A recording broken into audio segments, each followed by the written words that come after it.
and welcome to this video. I just did one for the 3 most attractive qualities for men. This is going to be the 3 most attractive qualities for women.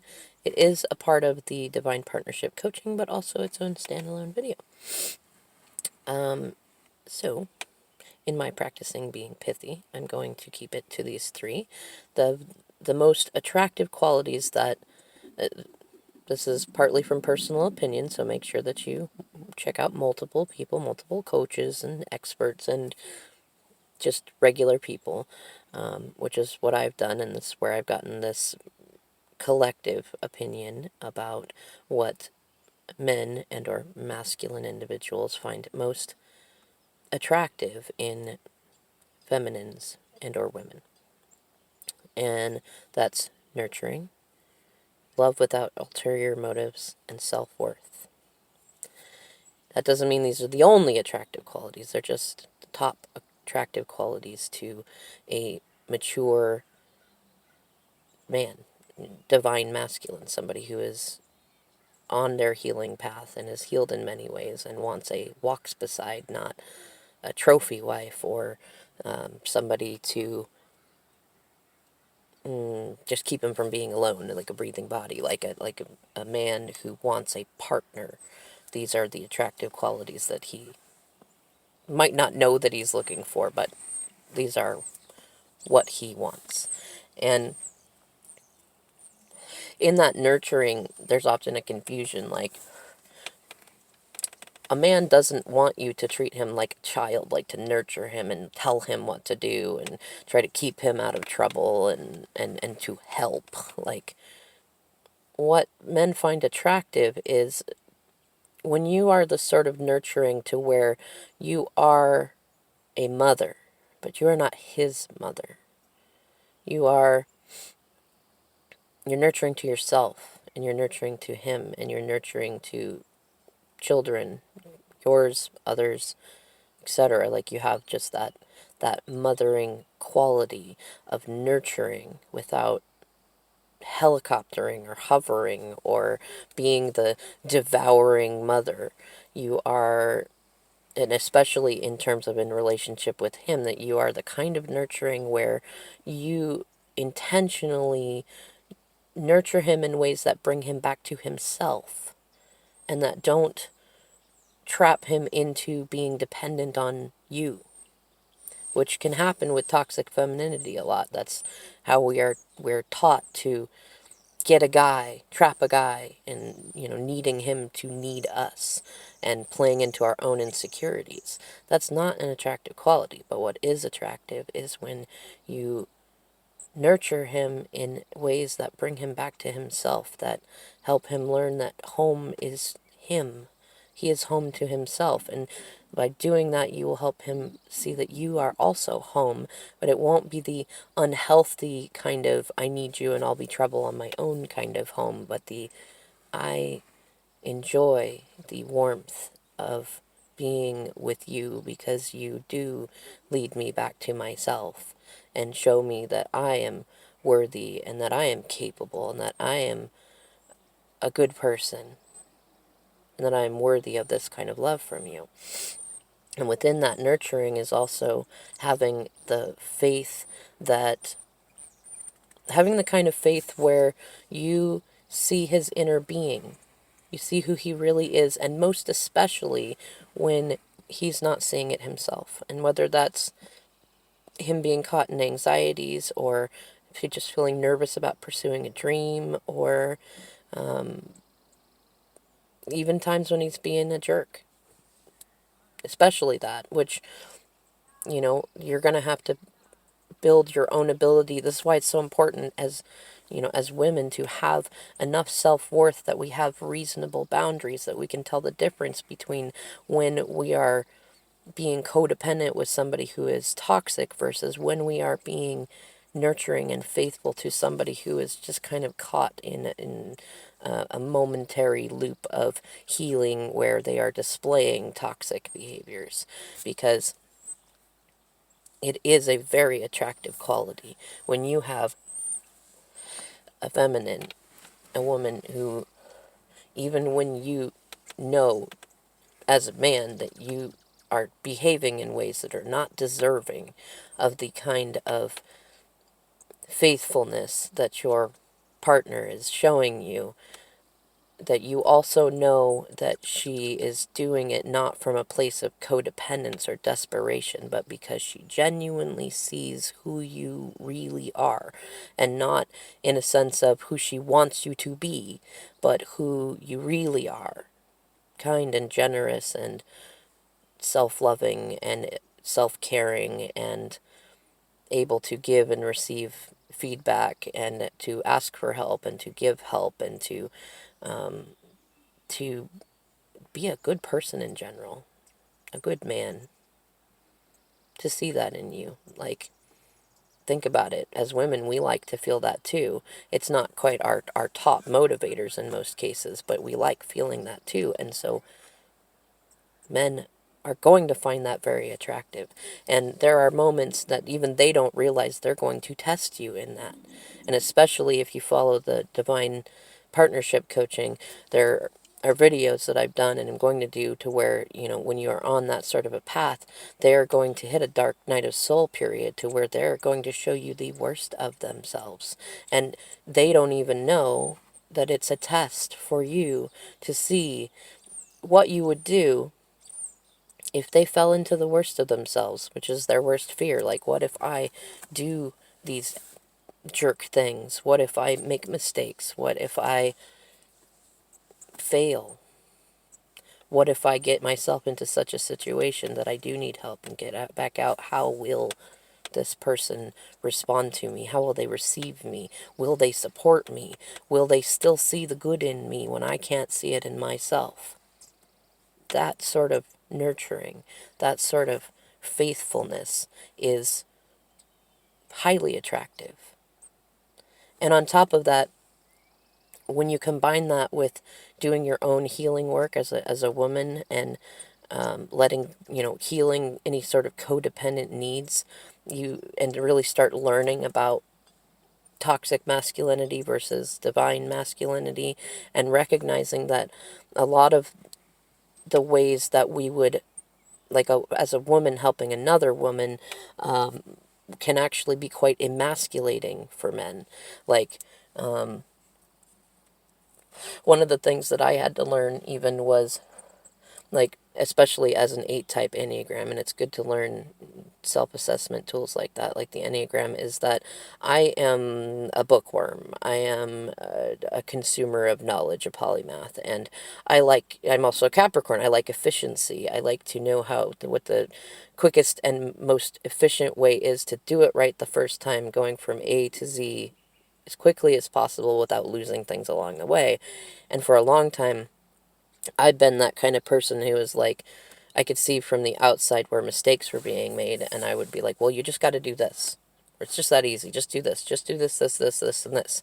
Or if my DM wasn't doing things that I thought that he should be doing, I would try to help. Like, oh, let me do this thing. Let me bring you this thing. Let me call this person for you. Let me do this. Let me do this. Let me do this. And as a woman, I assumed that I was just being helpful, that I was creating free space for him. Like, if I do this for you, you'll have more free time to do that thing that you really wanted to do. Or I can see that you are stressed and overwhelmed, and when you're in that state, you're not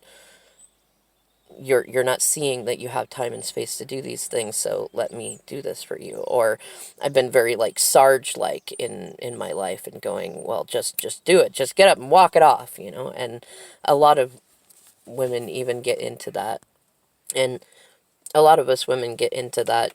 It's part of toxic femininity that we tend to jump into toxic masculinity and become the aggressors. And that's not attractive, and it is very emasculating, and a lot of men don't even, it's a subconscious thing. It tells them that we don't have faith in them to figure it out on their own.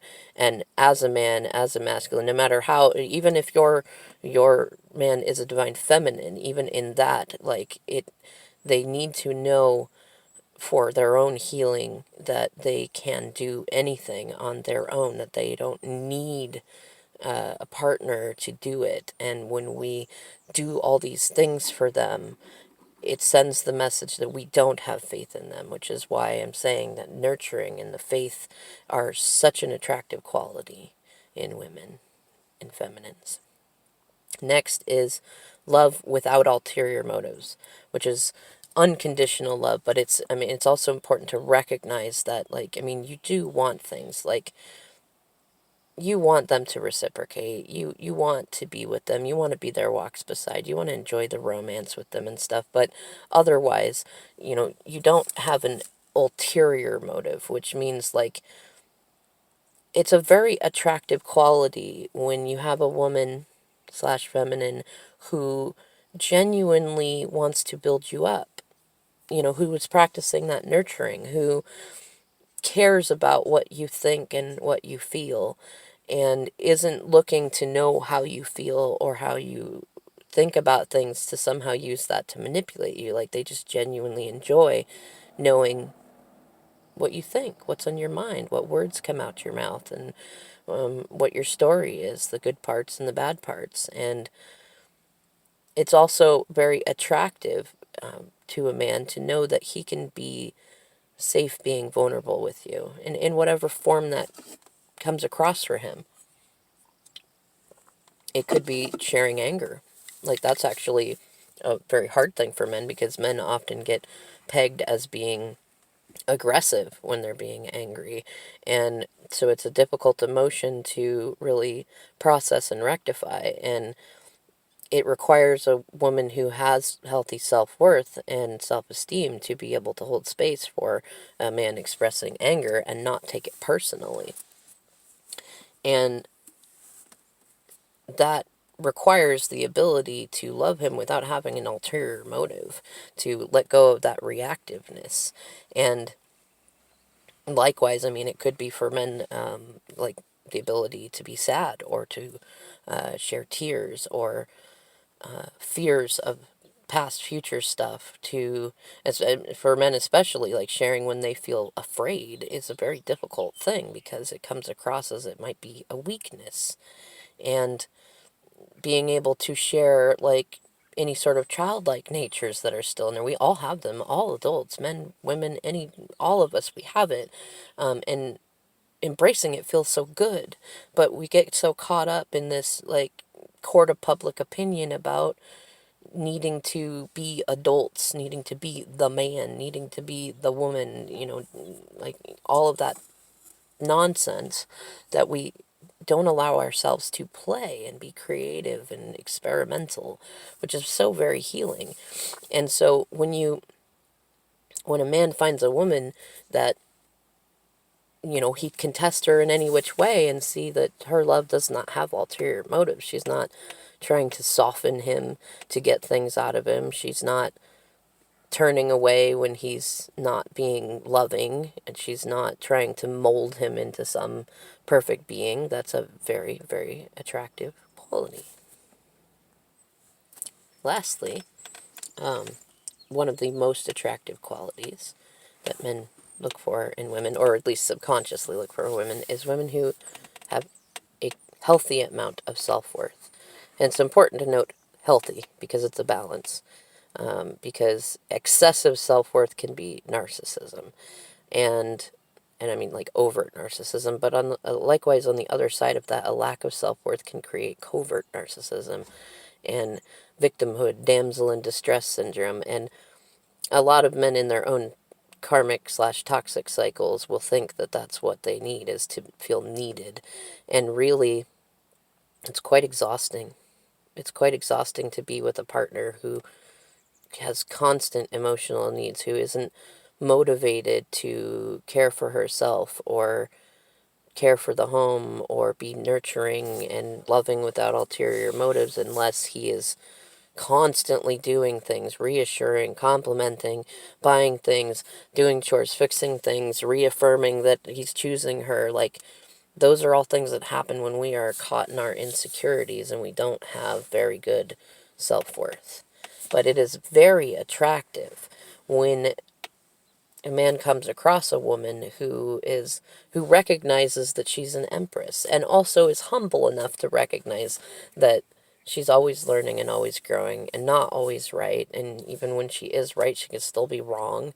Um, it's that balance, that's the self-worth of knowing that you could be chosen by many. The self-worth of knowing you can do it on your own. The self-worth of knowing that you don't need a man or anyone else to validate you or tell you they have faith in you or to fix things for you, to know that you can do it on your own, which is a certain sort of independence that many men find attractive. This is, um, and it needs to be clear that there's a difference between independence and toxic independence. A healthy independence means that you can do it on your own, but that you're not so rigid and having such high standards that you don't know how to be interdependent. Because when a man finds a woman who has a healthy level of independence, he wants her to maintain that in the relationship. A lot of us will do this thing to where when we are alone, we are very independent and happy, and we're like, I'm an empress. And then we get with a guy and we lose that quality. We don't take care of ourselves unless they're constantly affirming us. We lose our self-confidence if they get locked in their work or start doing their projects, or if some other person comes along and we feel threatened by them. We lose that kind of pomp and circumstance, that playful arrogance in there, that we know that we are worthy of being chosen. Like we lose that, and that's very unattractive. And it then makes most men very leery of women who give the impression that they are independent and that they have self-worth, because so many change once they get into relationship or once they get the big commitment like marriage. And so what is the attractive quality is women who have healthy self-worth, who have high enough fences around them that like anybody can peek over and say hello, but only she gets to choose who comes in and out. And she allows the fence is a metaphor for standards. They have reasonable standards, not to have such high standards that, like, well, you don't call me by this time every day, or you don't instigate this and this and that, or you don't do the things that I would like to do, or, we have to have this and this and this and this quality in order for me to be happy and to be your partner in your team. No. Like, healthy standards are basically boundaries that you place on yourself that say, you know what, whether or not my partner is, coming into my garden and helping me plant it, I'm still going to work on my garden. I'm still going to enjoy it and have fun with it. And it's going to be more fun when he's there, but it'd be like the cherry on top, not the whole meal, not the whole dessert. And the fence metaphor is also important because men don't want to be with somebody that has such a low fence that anybody can walk over it at any point in time. They want to feel incomparable. They want to feel like you're letting them in because of who they are and not just because of what they bring to the table. They want to know that you don't lower your fence and open your gate just because a guy has money or good looks or because he feeds your validation needs. Like, he wants to know that you feel good about who you are on your own, so that he doesn't feel like he has to be responsible for making you feel good all the time, because it's a big responsibility.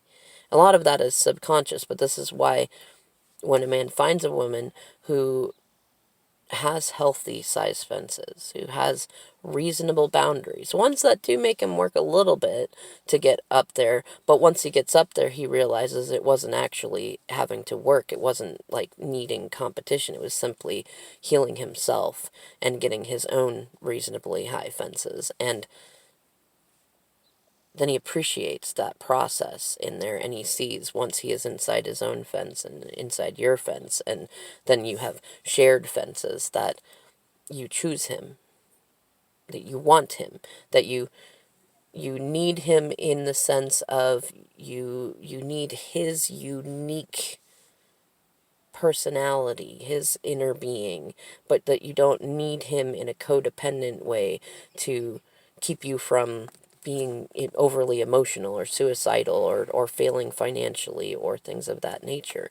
And as a part of that self-worth, that it's a very attractive quality to know that you will be authentic with him, especially with the hard stuff. And that you have enough self-worth that you don't feel threatened by anyone trying to, I want to say, like, interject themselves into the relationship. Like, because that sort of authenticity, it kind of trumps even, like, a faith in your partner. Like, faithfulness in your partner that they're not going to choose anyone else is good. It's an attractive quality. But even more attractive than that is the level of self-worth that you know that you are amazing and beautiful, that you are the empress that he has chosen. And just like you're showing him with your self-worth and your standards, that you're letting him in because of who he is, and not because of what he has, that you know that he is choosing you because of who you are, not just because you got a body and a place to put things, or you clean his house, or you cook, or or you do things for him, but because you are who you are. And having that knowing and showing that because you know who you are, that you have a healthy level of confidence in who you are, that you don't feel threatened by anyone else coming in, that provides such a comfort, especially for men that have dealt with women who are very possessive or jealous or even territorial. I've been a very territorial person myself in the past, and it took some healing to get to the point to recognize that even that territorialness was about my insecurities and a lack of self-worth. And there's a fine balance in self-worth between recognizing the value in saying to someone, like, I want to feel like I possess you, but I don't need to possess you. I want to claim you as mine because you want to be, not because I'm afraid of being alone. Or I really need your help with the kids and these other projects. But I can do it on my own if you are not able to. Like, that's that independence, interdependence thing, because through relationships, we're going to go through a lot of highs and lows. And it's very attractive to have a feminine, a woman partner who can, if a man goes through, like, midlife crisis, loses his job, his cars, everything, and falls flat on his face and isn't able to help, that she can pick things up, that she can be the equal teammate. That's a very attractive quality, that she can find a way to be supportive for everyone, to care for things, and to, more importantly, have such a level of self-worth that she doesn't feel ungrateful about it, that she doesn't feel put upon, that she doesn't feel resentful about that she knows that things are going to work out, if nothing else for herself, and that building these skills will only add to her self-worth. But knowing that should she get what she wants, and that the relationship with her masculine, her man, keep going, that he will see how wonderful of a quality that is.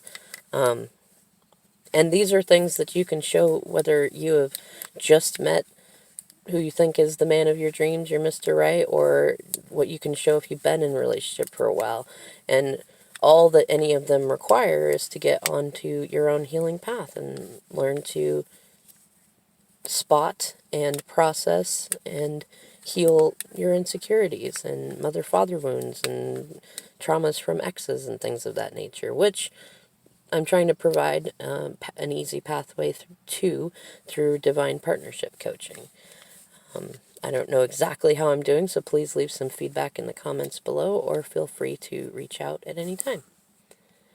Thank you so much.